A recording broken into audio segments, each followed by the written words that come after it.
नमस्कार विद्यार्थी मित्रांनो आणि पालकांनो, मी प्रदीप फुंदे स्वागत करतो तुमचं टेक एस्पायर यूट्यूब चॅनलमध्ये. तर मित्रांनो, हा व्हिडिओ तुमच्यासाठी खूप इन्फॉर्मेटिव्ह होणार आहे.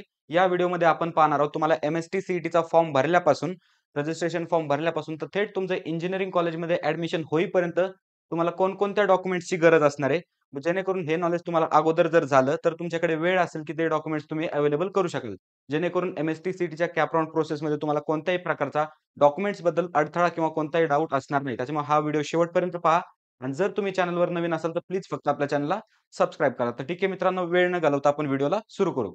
आता फर्स्ट ऑफ ऑल लक्षात घ्या की एम-एस-टी सी-ई-टीचा फॉर्म भरण्यासाठी जो की फॉर्म तुमचा डिसेंबरमध्ये असेल, ओके, डिसेंबर-जानेवारीमध्ये असेल. तो फॉर्म भरण्यासाठी तुम्हाला कोणकोणत्या डॉक्युमेंट्सची गरज आहे? तर लक्षात घ्या, फर्स्ट ऑफ ऑल तुमचा एक फोटो, ऑब्व्हियसली जो की सगळ्यांकडेच असणार आहे. तुमचा एक पासपोर्ट साइजचा फोटो, त्याचा फोटो आपल्याला काढून अपलोड करायला लागेल. त्याच्यानंतर ना तुमची सिग्नेचर जी असेल, व्हाईट पेपरवर तुमची सिग्नेचर घ्यायला लागेल आणि त्याच्यानंतर तिचा फोटो काढून आपल्याला अपलोड करायला लागणार आणि महत्त्वाचं म्हणजे तुमचं कोणतंही एखादं आयडेंटिटी कार्ड, जे की एम-एस-टी-सी-ईटीच्या वेबसाईटवर तुम्हाला डिस्प्ले केलेले असतील ऑप्शन, म्हणजे बँक पासबुक असेल, पॅन कार्ड असेल, आधार कार्ड असेल, वोटर आयडी असेल, तर त्यापैकी कोणतंही एक आयडेंटिटी कार्ड तुम्हाला या ठिकाणी लागेल.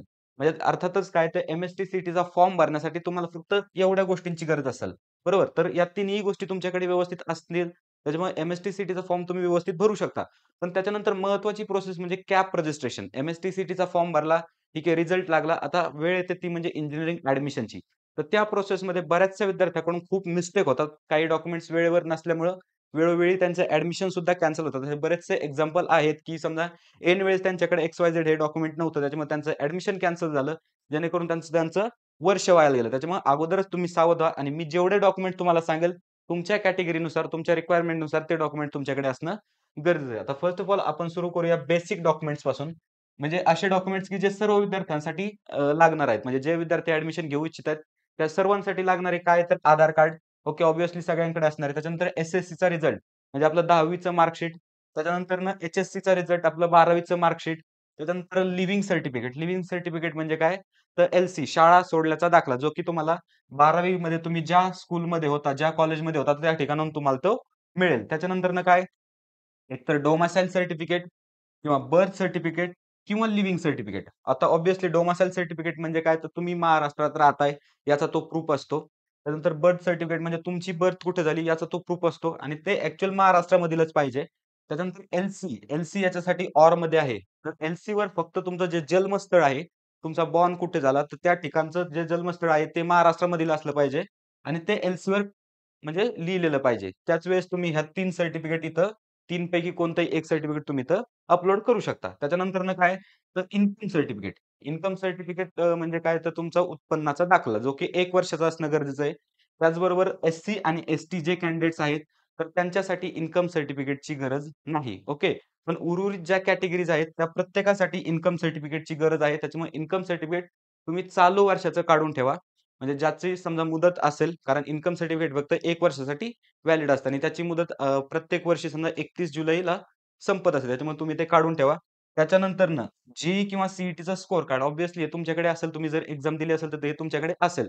त्यामुळे हे जे बेसिक डॉक्युमेंट्स आहेत, तर हे सर्व विद्यार्थ्यांसाठी लागणार आहेत. पुन्हा एकदा सांगतो, 10वी, 12वी, त्याच्यानंतर 10वी, 12वीचे रिझल्ट, त्याच्यानंतर एल-सी असेल, डोमेसाइल असेल, बर्थ सर्टिफिकेट किंवा एल-सी असेल, ओके. याच्यावरही तुम्ही समजा डोमेसाइलच्या जागेवर अपलोड करू शकता.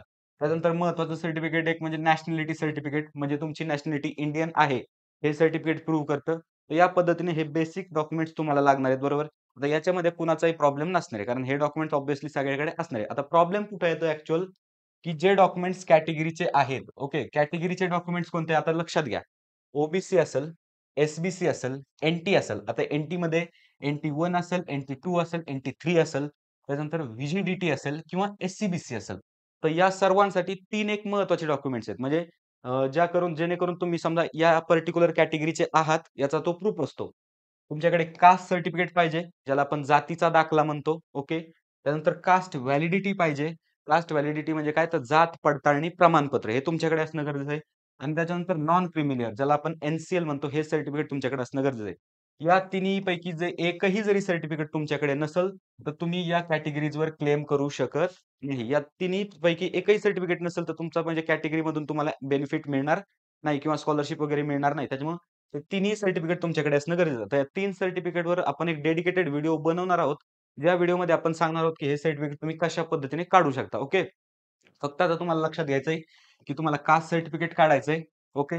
त्याच्यानंतर कास्ट व्हॅलिडिटी काढायची. आता बऱ्याचशा वेळेस काय होतं, की मुलांकडे कास्ट सर्टिफिकेट असतात, पण मुलं व्हॅलिडिटीसाठी अप्लाय करतात. त्याच्या रिसिप्टवर ठीक आहे, तुमची कॅप रजिस्ट्रेशन प्रोसेस रिसिप्टवर होऊन जाते. पण त्यानंतर तुम्हाला ॲडमिशन घ्यायचं असतं ॲक्चुअल कॉलेजमध्ये जाऊन, तर त्या ठिकाणी तुम्हाला ओरिजिनल डॉक्युमेंट लागतं. तर बऱ्याचशा विद्यार्थ्यांकडे त्यावेळेस ओरिजिनल डॉक्युमेंट अवेलेबल होत नाही, कारण कास्ट व्हॅलिडिटी जी सर्टिफिकेट आहे, तर ते सर्टिफिकेट येण्यासाठी वेळ लागतो. कास्ट व्हॅलिडिटी तुम्हाला लवकर मिळून जाईल. त्याच्याबद्दल नॉन क्रिमिलियर सुद्धा लवकर मिळून जाईल. याच्यासाठी फक्त 3 वर्षाचा उत्पन्नाचा दाखला लागतो. तो सबमिट केला, तलाठ्यांचा अहवाल वगैरे सबमिट केला, तर तुम्हाला नॉन क्रिमिलियर सर्टिफिकेट मिळून जाईल. पण कास्ट व्हॅलिडिटीसाठी वेळ लागतो. त्याच्यामुळे विद्यार्थी मित्रांनो, आत्ताच तुम्ही सतर्क व्हा. तुम्ही ज्या कॅटेगरीचे असाल, तर त्या कॅटेगरीचं कास्ट सर्टिफिकेट काढा. त्याच्यानंतर व्हॅलिडिटीला लवकर अप्लाय करा. बऱ्याचशा सर्टिफिकेटच्या केसेसमध्ये 6-6 महिने सुद्धा टायमिंग लागतो. जेणेकरून काय होतं, कास्ट व्हॅलिडिटी सर्टिफिकेट नसल्यामुळे ॲडमिशन सुद्धा बऱ्याचशा विद्यार्थ्यांचे कॅन्सल झाले आहेत किंवा ओपनमध्ये कन्व्हर्ट होतात. त्याच्यामुळे कास्ट व्हॅलिडिटी सर्टिफिकेट असेल, याला तुम्ही सिरियसली घ्या आणि अप्लाय केलं नसेल तर आत्ताच अप्लाय करा. ओके. त्याच्यानंतरनं एस-सी आणि एस-टी कॅटेगरी. ओके. आता आपण हे पाहिलं ओ-बी-सी, एस-बी-सी, एन-टी, व्ही-जी-डी-टी, एस-सी-बी-सी या कॅटेगरीसाठी. एस-सी आणि एस-टी कॅटेगरीसाठी काय आहे, तर त्यांना नॉन क्रिमिलियर सर्टिफिकेट लागत नाही. ओके. एन-सी-एल नॉन क्रिमिलियर जे सर्टिफिकेट आहे, तर एस-सी आणि एस-टीच्या विद्यार्थ्यांसाठी नॉन क्रिमिलियर सर्टिफिकेट लागत नाही. त्यांना फक्त कास्ट सर्टिफिकेट असेल तरी चालतं. कास्ट सर्टिफिकेट आणि कास्ट व्हॅलिडिटी हे 2च सर्टिफिकेट त्यांच्यासाठी गरजेचे आहेत. ओके. हे फक्त कुणासाठी एस-सी आणि एस-टीच्या विद्यार्थ्यांसाठी. ओके. त्याच्यानंतर जर पाहिलं आपण तर ई-डब्ल्यू-एस. ई-डब्ल्यू-एस ही एक स्पेशल कॅटेगरी आहे. Economical weaker section. तर त्याच्यामध्ये तुम्हाला ई-डब्ल्यू-एस सर्टिफिकेट असणं गरजेचं आहे. आता याच्यामध्ये प्रॉब्लेम कसा होतो, तर ई-डब्ल्यू-एस सर्टिफिकेट हे 2 म्हणजे पद्धतीचं असतं. एक तर असतं स्टेट गव्हर्नमेंटचं आणि दुसरं असतं सेंट्रल गव्हर्नमेंटचं. तर लक्षात ठेवा, ज्यावेळेस तुम्ही एम-एस-टी सी-ई-टी थ्रू ॲडमिशन घेणार आहेत, ही स्टेट लेव्हल एक्झाम आहे. त्याच्यामुळे तुम्हाला स्टेट गव्हर्नमेंटचंच ई-डब्ल्यू-एस सर्टिफिकेट लागणार आहे. तुमच्याकडे जर सेंट्रलचं असेल, तर ते सेंट्रलचं सर्टिफिकेट इथं चालणार नाही. तुम्हाला स्टेट गव्हर्नमेंटचं ई-डब्ल्यू-एसचं सर्टिफिकेट लागेल. ओके. त्याच्यानंतर मायनॉरिटी. आता जे मायनॉरिटी स्टुडंट असतात, त्यांच्यासाठी ज्यांना माहिती नाही मायनॉरिटी म्हणजे काय, तर लक्षात घ्या Jain minority, Hindi Hindi minority, Christian minority, Tamil minority अशा पद्धतीच्या मायनॉरिटीज असतात. ओके. त्यांच्यासाठी एक स्पेशल सर्टिफिकेट असतं आणि त्यांच्यासाठी बरेचसे मायनॉरिटी कॉलेज हे व्हॅकंट असतात. म्हणजे समजा त्यांच्यासाठी रिझर्व्ह असतात. त्या ठिकाणी ते मुलं अप्लाय करू शकतात.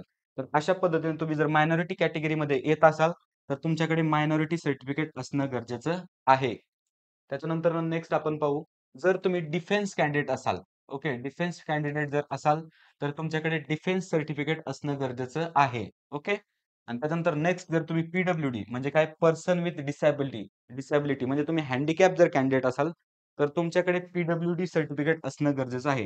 आणि हे पी-डब्ल्यू-डी सर्टिफिकेट 40 किंवा 40 पेक्षा जास्त पर्सेंटचं असणं गरजेचं आहे. जर तुमच्याकडे पी-डब्ल्यू-डी सर्टिफिकेट असेल, पण ते 40 पेक्षा कमी जर पर्सेंटेजचं असेल, तर तुम्हाला रिझर्व्हेशनचा फायदा मिळणार नाही. तुम्हाला ते सर्टिफिकेट 40 किंवा 40 पेक्षा जास्त जेवढी डिसेबिलिटी तुमची असेल, तेवढंच तुम्हाला लागेल. आता डिसेबिलिटी सर्टिफिकेट काढण्यासाठी काय करायला लागतं, की आपलं जे जिल्हा रुग्णालय असतं, जिल्हा रुग्णालय रुग्णालय म्हणजे आपल्या जिल्ह्याच्या ठिकाणी जे सरकारी हॉस्पिटल असतं, तर त्या ठिकाणी कॅम्प असतात, त्या ठिकाणी आपल्याला जायला लागतं. तिथं चेकअप होतं आणि त्याच्यानंतर तुम्हाला सर्टिफिकेट ते इश्यू होतं. तर या पद्धतीने तुम्हाला पी सर्टिफिकेट लागेल. आय होप की तुम्हाला समजलं असेल, की तुमच्या कॅटेगरीनुसार तुम्हाला कोणतं सर्टिफिकेट लागेल. आता सी एक्झामला अजून वेळ आहे. बरोबर, कॅप रजिस्ट्रेशनला भरपूर वेळ आहे अजून. त्याच्यामुळे आत्ताच तुम्ही या सर्टिफिकेटची नोंद घ्या. ओके. आत्ताच तुम्ही या सर्टिफिकेट काढण्याच्या मागे लागा. जेणेकरून कॅप रजिस्ट्रेशनच्या वेळेस तुम्हाला ते सर्टिफिकेट मिळतील. आता त्यानंतर एक महत्त्वाची अनाउन्समेंट, की आपण एक ग्रुप क्रिएट केलाय. एम-एस-टी सी-ई-टी 2026 या नावाने म्हणजे जे विद्यार्थी एम-एस-टी सी-ई-टी 2026 देणार आहेत, तर त्यांच्यासाठी त्या ग्रुपवर स्टडी मटेरियल असेल, त्यासोबत काउन्सिलिंग रिलेटेड गोष्टी असतील किंवा एम-एस-टी सी-ई-टीच्या नोटिफिकेशन ज्या असतील, तर त्या तुम्हाला त्या ग्रुपवर मिळतील. त्याच्यामुळे लिंक डिस्क्रिप्शन बॉक्समध्ये दिली आहे ग्रुपची. त्याच्यामुळे लवकरात लवकर त्या ग्रुपला जॉइन व्हा. आणि जर विद्यार्थी मित्रांनो तुम्हाला जर व्हिडिओ आवडला असेल, तर व्हिडिओला लाईक करा. त्याचबरोबर हा व्हिडिओ तुमच्या मित्र-मैत्रिणींपर्यंत शेअर करा. जेणेकरून त्यांनाही एम-एस-टी सी-ई-टी असेल किंवा एम-एस-टी सी-ई-टीला लागणारे डॉक्युमेंट्स असतील याच्याबद्दल इन्फॉर्मेशन मिळेल.